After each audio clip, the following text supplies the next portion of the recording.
Big boss ಮನೆಯಲ್ಲಿ ಮಹಾರಾಜ ಮತ್ತು ಯುವರಾಣಿ task ಮುಕ್ತಾಯವಾಗಿ ಅದರಲ್ಲಿ ಮಂಜುಳಾ ಟೀಮ್ ಗೆದ್ದಿದೆ ಎಂದು ಘೋಷಣೆ ಮಾಡಲಾಯಿತು.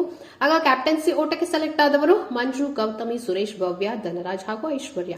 ಈ ವಿಚಾರ ತಿಳಿದ ಹನುಮಂತು ಧನರಾಜ್ಗೆ ಧೈರ್ಯ ತುಂಬಿದ್ರು. ಜೊತೆಗೆ ಕ್ಯಾಪ್ಟನ್ ಆಗೋ ಎಲ್ಲ ಲಕ್ಷಣಗಳು ನಿನ್ನ ಮುಖದಲ್ಲಿ ಕಾಣ್ತಾ ಇದೆ ಅಂತ ಧನರಾಜ್ಗೆ ಹೇಳ್ತಾರೆ.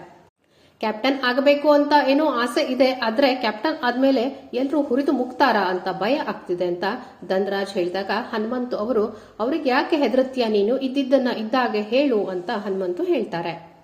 ಹಾಗೆ ಕ್ಯಾಪ್ಟನ್ಸಿ ಟಾಸ್ಕ್ ನಡೆಯುತ್ತೆ. ಕ್ಯಾಪ್ಟನ್ಸಿ ಓಟದಲ್ಲಿ ಎಲ್ಲರೂ ಫೇಲ್ ಆಗಿ ಅಂತಿಮವಾಗಿ ಉಳಿದವರು ಸುರೇಶ್ ಮತ್ತು ಧನರಾಜ್.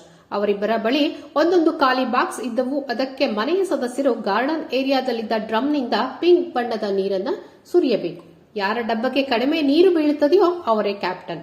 ಈ ಆಟದಲ್ಲಿ ಧನರಾಜ್ ಡಬ್ಬಕ್ಕೆ ಎಲ್ಲಾ ಸದಸ್ಯರು ಕಡಿಮೆ ನೀರು ಹಾಕಿದ್ರು, ಕೆಲವೊಬ್ರು ಹಾಕ್ಲೇ ಇಲ್ಲ.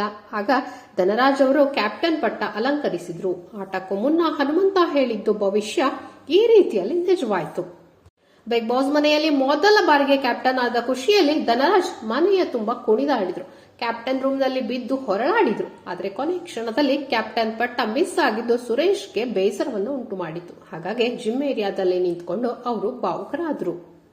ಈ ಎಪಿಸೋಡ್ ಅನ್ನ ನೀವು ನೋಡ್ಬೇಕು ಅಂದ್ರೆ ಇವತ್ತಿನ ಬಿಗ್ ಬಾಸ್ ಕಾರ್ಯಕ್ರಮ ಬರೋವರೆಗೆ ಕಾಯ್ಲೆ